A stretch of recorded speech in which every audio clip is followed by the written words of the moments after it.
Assalamualaikum warahmatullahi wabarakatuh. Perkenalkan, nama saya Ikrowati Sumi, NIM J1A1-18003. Saya dari Fakultas Kesehatan Masyarakat Universitas Halu Oleo Kendari, Angkatan 2018. Pada kesempatan kali ini, saya akan menjelaskan tentang pengenalan Rapid Diagnosis Test COVID-19. Definisi COVID-19. Menurut WHO, coronavirus adalah keluarga besar virus yang menyebabkan penyakit mulai dari gejala ringan sampai berat. Ada setidaknya 2 jenis coronavirus yang diketahui menyebabkan penyakit yang dapat menimbulkan gejala berat, seperti Middle East Respiratory Syndrome atau MERS dan Severe Acute Respiratory Syndrome atau SARS. Coronavirus disease adalah virus jenis baru yang belum pernah diidentifikasi sebelumnya pada manusia. Virus corona adalah zoonosis atau ditularkan antara hewan dan manusia. Manfaat Rapid Diagnosis Test COVID-19. Penggunaan Rapid Diagnosis Test COVID-19 dalam pelaksanaan tes untuk mendeteksi respon antibodi terhadap COVID-19 pada masyarakat sangat penting dilakukan untuk mendukung upaya penentuan vaksin, mempermudah pemahaman kita akan tingkat infeksi pada orang-orang yang tidak teridentifikasi pada penemuan kasus maupun surveillance aktif, mengukur tingkat serangan pada masyarakat dan tingkat kematian infeksi ini. Namun, untuk diagnosis klinis, kegunaan tes cepat berbasis antibodi ini terbatas karena tidak dapat mendiagnosa dengan cepat suatu infeksi akut yang dapat dijadikan dasar untuk mengambil keputusan klinis. Kriteria orang yang akan di rapid test. Menurut pedoman COVID-19 revisi keempat Kementerian Kesehatan, terdapat 4 kriteria kasus. Yang pertama, pelaku perjalanan. Pendatang atau pemudik yang masuk dalam kriteria ini adalah orang yang tidak menunjukkan gejala terkait COVID-19. Tentu saja pemudik yang masuk kriteria ini dibedakan lagi menjadi 2. Yang pertama, pemudik yang datang dari daerah importasi atau tidak masuk zona merah. Dilakukan monitoring mandiri selama 14 hari terkait kesehatan dan perkembangannya. Yang kedua, pemudik yang datang dari daerah transmisi atau zona merah akan dilakukan karantina mandiri selama 14 hari.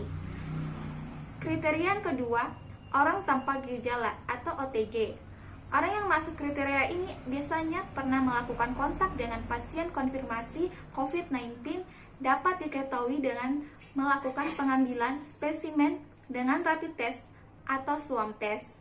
Yang ketiga, orang dalam pengawasan atau ODP. Pendatang yang masuk dalam kriteria ini adalah orang yang memiliki gejala-gejala COVID-19 seperti demam atau gejala pernapasan dan pendatang tersebut datang dari daerah transmisi.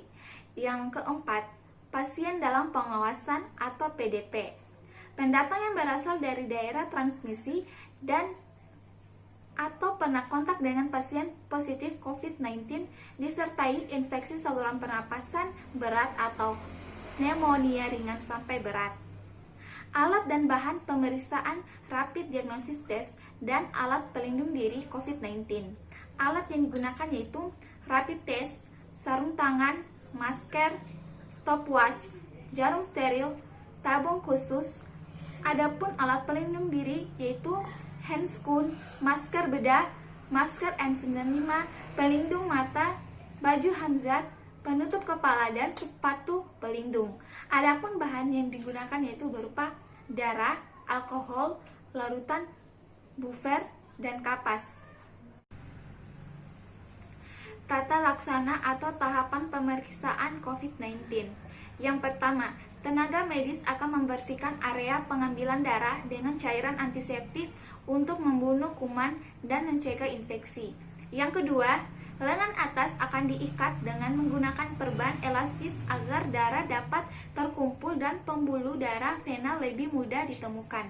Yang ketiga, Setelah vena ditemukan, darah akan diambil dengan menyuntikkan jarum steril ke pembuluh darah.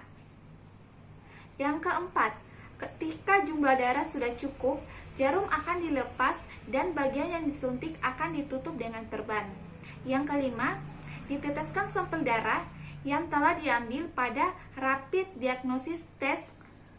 Yang keenam, diamati garis visual yang muncul pada rapid diagnosis test yang muncul dalam waktu 5-10 menit. Yang ketujuh, apabila hasilnya positif, artinya orang tersebut diyakini terdapat virus corona dan akan masuk pada pengawasan dari tenaga medis. Cara analisa hasil pemeriksaan rapid diagnosis test COVID-19. Yang pertama, hasil deteksi antibodi dikatakan reaktif apabila salah satu atau kedua antibodi menunjukkan hasil reaktif. Ini menandakan bahwa pasien mengalami infeksi tertentu, tetapi belum pasti bahwa terinfeksi coronavirus. Pasalnya, antibodi yang diperiksa pada rapid test ini bisa saja muncul karena virus corona jenis lain dan bukan COVID-19. Yang kedua, hasil deteksi non-reaktif atau negatif. Hasil deteksi antibodi dikatakan non-reaktif bila kedua antibodi menunjukkan hasil non-reaktif.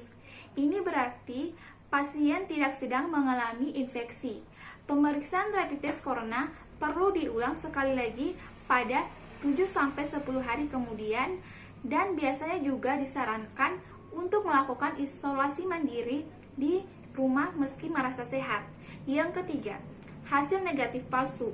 Pemeriksaan rapid test corona juga rentan menghasilkan negatif palsu. Ini artinya tes menunjukkan hasil negatif, padahal terdapat virus SARS atau COVID-19 dalam tubuh pasien. Hasil negatif palsu terjadi karena antibodi tidak langsung terbentuk saat terinfeksi. Butuh waktu sekitar 7 hari sampai antibodi muncul jika baru terpapar virus corona kemarin dan melakukan rapid test hari ini, tentu hasil tes akan negatif karena antibodinya belum terbentuk. Demikianlah penjelasan yang dapat saya sampaikan. Lebih dan kurangnya mohon dimaafkan. Saya akhiri dengan ucapan wabillahi taufiq wal hidayah. Wassalamualaikum warahmatullahi wabarakatuh.